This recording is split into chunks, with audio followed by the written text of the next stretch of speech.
The NFL draft is upon us, and the New York Jets are on the clock at number 2 and number 16 of the opening round.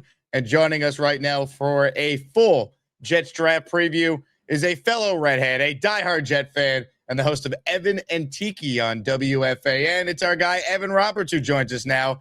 Evan, appreciate you hopping on. I know it's been a while since I had you on the show, but hey, draft day is finally here, and our football team has a huge, huge night ahead of it. What's going on, my man? Thanks for coming on.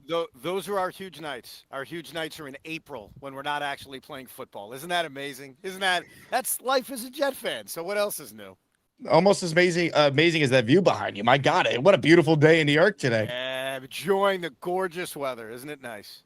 Fantastic. So where are you at with the Jets this offseason? Before we even talk about the picks at 2 and 16, obviously year one of Aaron Glenn was an unmitigated disaster, 3 wins. But the moves they've made in the offseason, from Geno Smith to Minka Fitzpatrick to Mario Davis, we can go down the list. As a Jet fan, what are your thoughts on just where the roster is even going into this draft? I mean, they definitely improved themselves, and I continue to have confidence in Darren Muji knowing what he's doing. I think Aaron Glenn said some dumb things during this offseason, which at the end of the day doesn't mean anything, but it doesn't help instill confidence that he's the answer. I think what I'm struggling with, even if it's clearly what they're going to do, is that we're going into a football season in which we're going to root for our team to win because we're normal human beings. But then eventually, very likely by Thanksgiving, we're going to have to pivot into rooting against them because the future quarterback is very likely not to be on this roster. And so what I wanted them to do, even though it didn't really work with Justin Fields, is I wanted them to bring in another lottery ticket. I like going into seasons with belief, with hope, with trying to convince myself something magical will happen. And unfortunately with Geno Smith, even if they can get the Geno from 2 years ago and he can give you competent quarterback play, he's not the long-term answer. And for me, that's kind of difficult when you're sitting there in the middle of October and the season is either not spiraling quite yet, but is mediocre, and we're watching an aging quarterback that's not going to be here next year.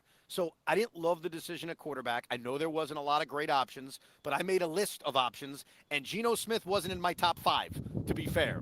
But in terms of the rest of the roster, I think Darren Muji continues to show us that he has an idea of what he's doing. And obviously the draft is going to be huge considering all the capital that he has.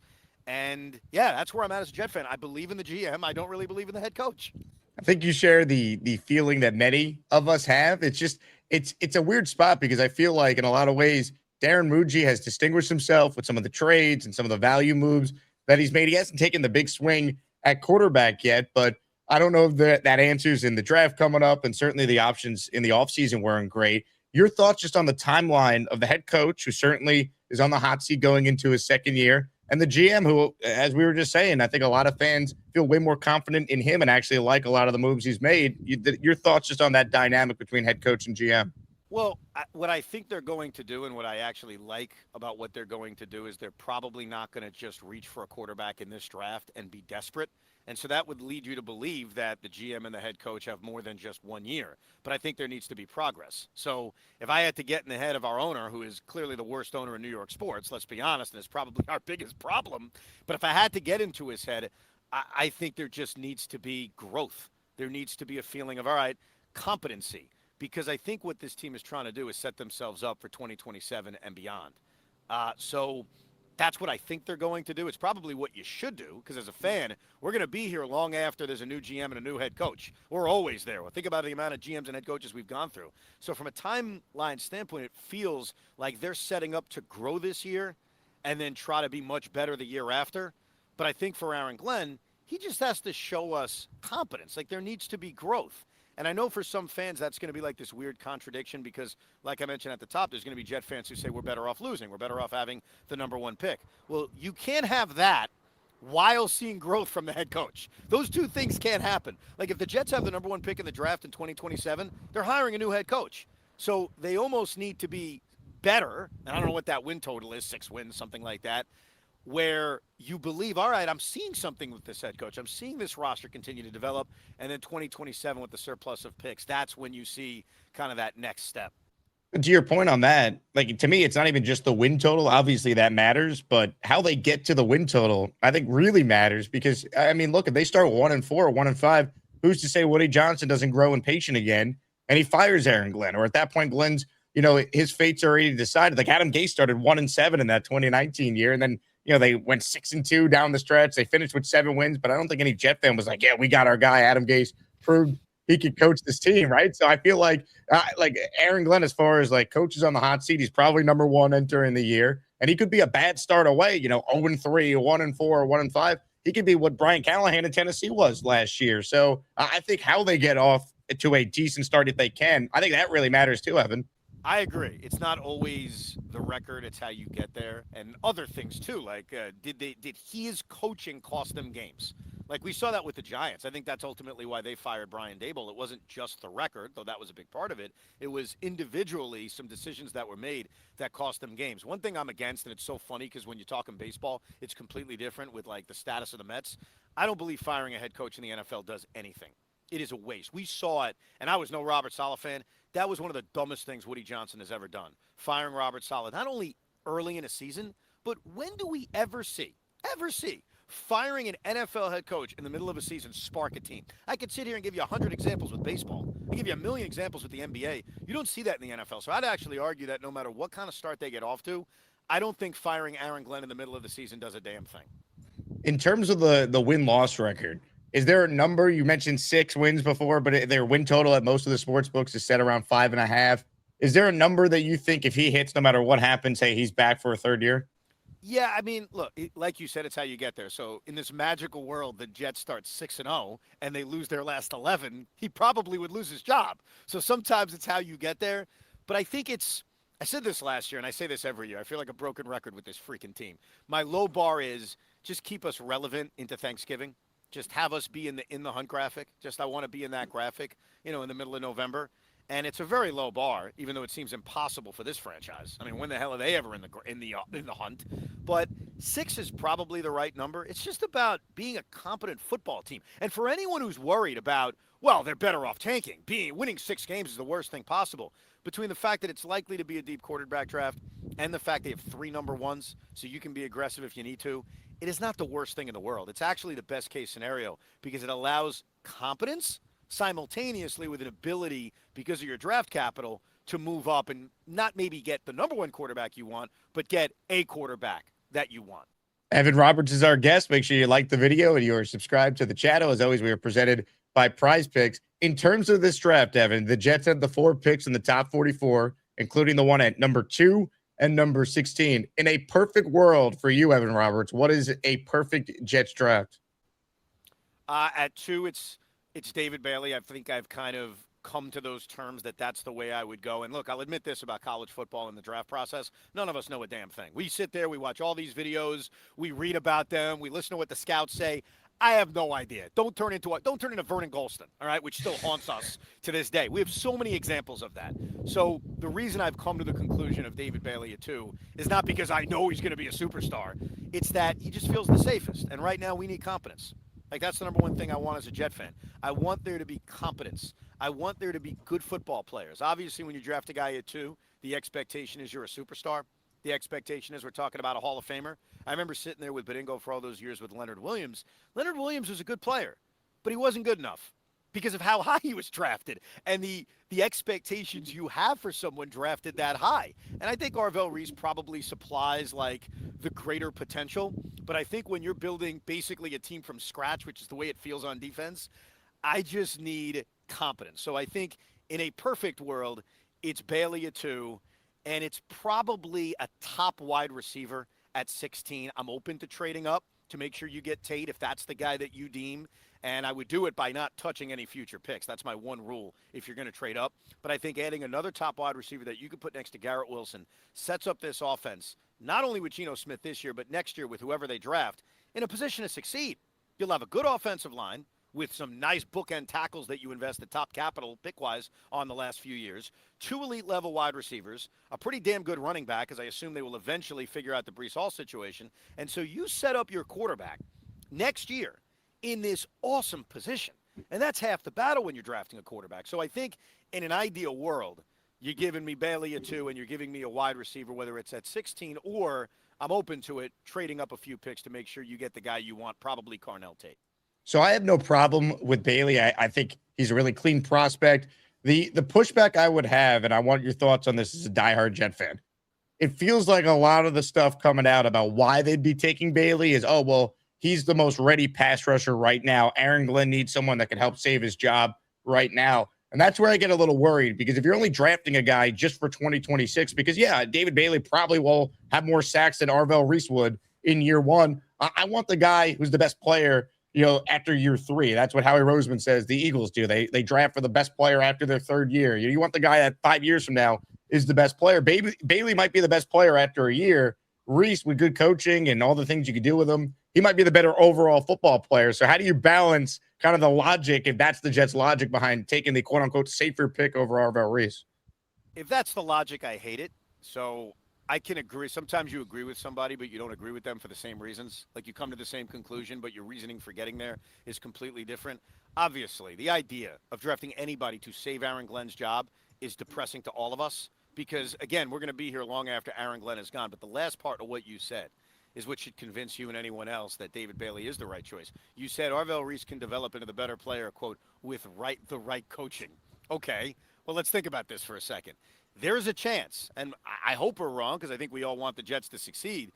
There's a chance that Aaron Glenn is not the right coach. There's a chance that despite play calling being his superpower, that it's not his superpower, and the Jets are blowing it up a year from now.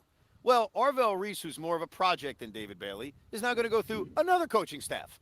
I have no idea who that coach is going to be. It's probably going to be an offensive-minded coach because God forbid the Jets actually, change their philosophy, which eventually they probably will. So I don't know if Arvell Reese is even going to be in the best position to develop under that environment. If David Bailey is as safe and as solid as everyone claims he is, he would probably be best equipped to deal with the tornado of coaching changes that still may happen. So I get it. I want the best player in the draft. I do agree with that in general. But I think where this franchise is, unfortunately, it sucks that we're in this spot. David Bailey is not only safe for the today or for the tomorrow, but he's safe for the next couple of years just in case things don't work out with Aaron Glenn. And you're talking about altering this coaching staff. And look, if he's a really good football player, but he turns out to not be as good as what Arvell Reese turns into 3 years from now, but he's still a really good football player, then it wasn't necessarily a bad decision. Obviously, the key is you need this player, whoever they take, in my case, Bailey, to be very good. And so I think the kind of uneasiness of the future leads me even more to saying David Bailey's the right choice at 2.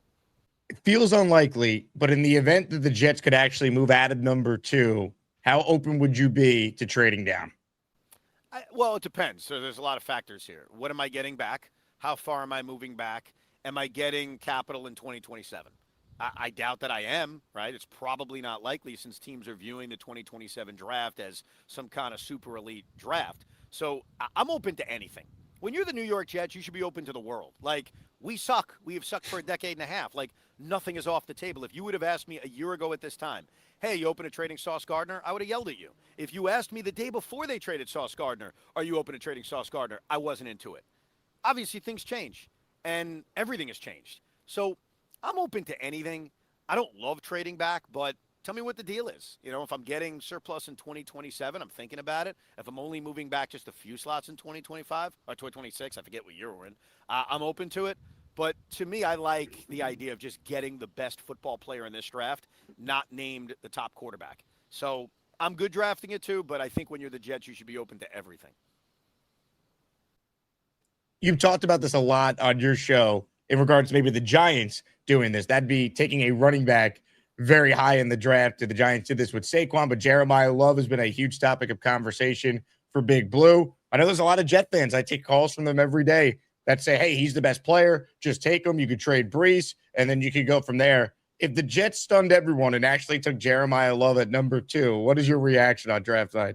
It's probably the one move that would piss me off. I'd be very, very upset because I just think it's not the right moment for it. It's not the right situation for it. And will Jeremiah Love be a better NFL player than Brees Hall? Sure. I mean, he could be a lot better than Brees Hall. But I think you also have to look at the value of it right now. If they decided to trade Brees Hall, what are they getting for him? What are they getting for him on the franchise tag where that team's going to negotiate some kind of contract? Not a lot. I mean, a 4th-round pick? I mean, what are we really talking about? So it's not like you've got this piece of gold that you can get so much back for and, let's go get the better player with Jeremiah Love at 2. I just think sometimes with organizations, it's about where you are. The Giants are in a very different position than we are. The Giants 7 years ago when they made the Saquon pick, was in a very different position, or 8 years ago, whatever the math is. We are not in a position to draft Jeremiah Love. So if we're sitting there on draft night and they make that announcement, I'll fall out of my chair. I'll drop a couple of F words. I won't be happy. And it's one of the few moves that would make me unhappy because, look, they got so many holes. It's tough to be really mad at anything. But taking a running back at 2 when you're the New York, I'm laughing even thinking about it. It's just, look, you want to tell me he dropped in the draft like all of a sudden it's crazy that no one wants to take a running back and he's dropping and he's there at 16? We could have a different discussion. But at 2, it would be an all-timer. I agree. And look, I think he's an awesome player, but like the Jet fans that want him, it just boggles my mind because we just saw how it worked out with the Giants. He was hurt for a lot of his time. When he played, he was good with the team, ultimately won nothing. It just, the idea that the Jets would take a running back when they actually have a good running back under contract and they've said publicly they want to work something out long term, it just boggles my mind that there's just a groundswell of Jet fans who want them to take Jeremiah Love at number 2. Yeah, and I think that Breece Hall has a chance to be even better. I think sometimes he's been held back. I think sometimes the play calling hasn't made a lot of sense. So I think Breece Hall, once he gets this contract, because I do think they're going to work something out, I think he's going to have his best year of his career. Like, I still think we haven't seen the best of Breece Hall. I want to tap into that. Give me your thoughts on the idea of the Jets trading up. I know you alluded to it earlier. Do you like Carnell Tate? It seems like that's the popular guy that has been linked to the Jets in trade ups. If they're they say let's say they trade 16, 44, which is their second rounder, and one of their forwards to go up from 16 to 7 with the Washington Commanders. Your thoughts on that type of move if that's what Darren Muji wants to do? It's a lot because this team has so many holes and you want to actually use your picks to select players that can improve this team. But I'm not against it. The one thing I'm against is I got to treat 2027 as a treasure cove that I'm not going to touch. Like, I don't think, and by the way, if they ever did that, like if they ever touched some of their picks from 2027, it would concern me about something you said earlier about doing something to save your job. Because then you're not thinking long term. And I think you have to think long term, especially when you're likely in a position to want to draft a quarterback next year. So if it involves trading one of my surpluses of 2nd and 4th round picks, I prefer not to give up both, but maybe that's the cost of doing business. You're getting the best wide receiver in the draft. And all of a sudden, you're putting together a 1-2 punch of Garrett Wilson and Carnell Tate, and you're setting Geno Smith up where there's no excuses. Geno Smith had excuses, some of them legitimate, about why he was an unmitigated disaster for the Raiders last year. You're going to have none with the Jets, assuming the offensive line is as sturdy as we think it is, having yourselves 2 elite-level potential wide receivers, Breece Hall. I mean, Mike, you are set up to be damn good. So I'm open to it. I prefer not to give up my extras 2 and 4, but I also get it. Like, you got to give up something to get something. But the rule is they cannot touch any of their picks from 2027. Evan, the one thing that I think every Jet fan really likes about Darren Muji so far have been his trades. So to your point, if they're aggressive in trading up for a wide receiver, I think one of the cool things the Jets can do is trade out a pick 33, which we've seen is one of the most traded picks in the draft. It's been traded 2 of the last 3 years. So if you trade up from 16 using pick 44 as the extra pick you're using to go up to 7, well, what if the Jets then say, hey, we have pick 33. Let's trade out of that spot and recoup essentially what we just gave up. I think that would be really creative and a way for Darren Muji to continue to be really good at these trades with players and now doing it on draft night. Absolutely. It's amazing for a team that's this bad that I think we actually have a belief in this general manager until proven otherwise. Obviously, the big fail is he hasn't found a quarterback yet, and that's going to do you in, as Joe Douglas will tell you. But I think you're completely right, which is why I'm not against being aggressive to move up, especially, think about it, if you end up trading up and you get Carnell Tate and you take Arvell Reese or David Bailey, either one, think about the talent you just left from the first round of the draft. You walked away with the best wide receiver in the draft and potentially the best pass rusher in the draft. That's not a bad way to kind of restock the roster that certainly needs a lot of restocking. Your thoughts on Ty Simpson? Not that if he's there at 16 with the Jets take him, it kind of feels like, yeah, that's not going to happen. But if he's there at 33, are you tempted? 44, let's say if there's really a draft slide. At any point, would you take a swing on Ty Simpson? If so, when? Here's what scares me about Ty Simpson, and it really has nothing to do with him. It has to do with history, and it has to do with this position the Jets are in. If they take Ty Simpson in the first round, or even the first pick of the second round, history tells you that they're not taking a quarterback next season, that they are really riding with Ty Simpson. Other than the Arizona Cardinals, who had the odd situation of Josh Rosen and Kyler Murray, you have to go back 40-plus years to find a team that's taken a quarterback in the first round in back-to-back years. I'm not against that philosophy. Like, I think you're so desperate to find the franchise quarterback. I think Joe and I joked about this years ago. Just take one every year. Just every year, first round, take a franchise quarterback till you find one. But the problem is, Geno Smith's going to play. So another reason why if you draft Ty Simpson, you're really getting into bed with him past 2027, in which what is supposed to be a quarterback-rich draft, is you're not even going to have enough realistic time to evaluate Ty Simpson because Geno's going to play. And the way Aaron Glenn spoke about him, how he's going to lead us to the promised land and how competent he is and this and that, like, I don't know when they would make the switch. Like, things would have to get very bad for the Jets to say, all right, let's see what we have in Ty Simpson. It doesn't feel like they would go to him as early as the Giants went to Jackson Dart. And so my concern is not about Ty Simpson. It's about comparing Ty Simpson to the quarterbacks in the 2027 draft. And if you do that, and I know that's a year out, a lot can change. We have a full year of college football. I get it. Good and bad, because there'll be guys we're not talking enough about who emerge onto the scene and vice versa. Where does Ty Simpson rank when you compare him to all those options? And in a lot of ways, if you draft him, whether it's late first round by trading up or early second round, you're eliminating going after one of those quarterbacks. So what I would prefer to do is take a project late who you can spend years kind of developing, maybe turns into a backup quarterback, maybe he shocks the world, and it sets you up to have a full year of Geno Smith. Let's see what he's got. Maybe we see the project late in the season. And then next year, with 3 first-round picks, you're equipped to get somebody who's probably going to be a better quarterback prospect than Ty Simpson. So it isn't personal. It's not that I don't think he can be a decent quarterback in this league. It's that I'm more intrigued by next season. And that sucks, by the way. Like, who wants to sit through an entire year, like I said, where we don't have our future quarterback? That's not exactly the most appealing thing in the world, but I think it's the smartest thing to do. I think you're right. And I think that another big problem with taking him is because you have the 3 first-round picks, because the head coach was so bad in year 1 that the perception is, and I don't even think it's perception, I think it's reality, he's on the hot seat in year 2.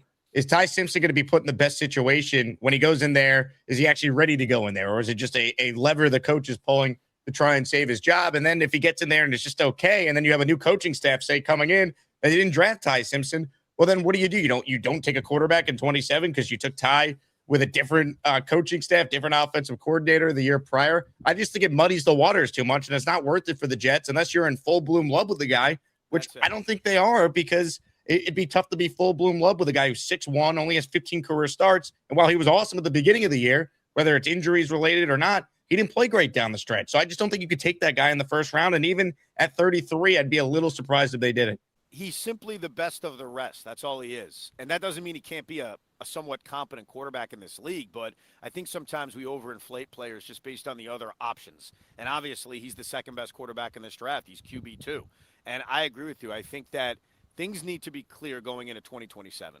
And I think if you build this roster as much as you can, you have some level of success, you feel really good about the offensive weapons, and then you've got not 1, not 2, but 3 first-round picks in which you can crash in 2027. And God forbid the Cowboys or Colts are terrible. Like, I've learned this being a Net fan sometimes. It's better to not have your pick but have someone else's pick, so you can just sit there rooting against that team and hopefully, benefit from that team sucking, not us sitting there hoping we stink. That's the worst position to be in. It's the position we were in last year, and it was awful. And so at least having 2 other teams that could potentially be bad, maybe that'll be our secret to being in the top 5 in the NFL draft next year. How about this? It's actually 3 other teams, if you think about it, because the Jets, Bougie was smart enough to get the better of the Dallas or Green Bay first-round pick. So the Jets could be bad, Green Bay could be bad, Dallas could be bad, and the Colts could be bad. So I guess technically, if you count the Jets, you could be hate-watching 4 teams by the end of the year. And it adds to a season. Like, especially if our season's going nowhere and it's like, oh, my God, what am I watching? Well, now on Sundays, we're pumped up to see the Cowboys and Colts lose. Like, there is something fun about owning another team's pick. So you can just sit there and root against them the entire season. This is what we have to do for fun as Jet fans. Just hate watch other teams at this point. All right, ASMANIACs, listen up for a second. No matter what you're watching, whether it's New York sports or any game you didn't plan on caring about, there's no better way to stay locked in than with PrizePicks. It's daily fantasy made simple. You're just picking more or less on player projections. That's it. No complicated lineups, no nonsense. Just you versus the numbers. And here's why I love it. Even if it's a game you normally wouldn't care about, once you got a lineup going, you're locked in. Every play matters, every drive matters, every at-bat matters. I've been mixing sports too. Maybe a little football, throwing some baseball, maybe some basketball, and now you've got action across the board all night, and PrizePicks makes it even better with features like early cash outs if your picks are hitting, the ability to mix multiple sports in one lineup, and you can even see what other people are playing and tail their picks. So if you haven't tried it yet, what are you doing? Download the PrizePicks app right now. Use code HMA. That's HMA, and you'll get $50 in lineups after you play your first $5 lineup. Again, it's HMA on PrizePicks. PrizePicks, where it always feels good to be right.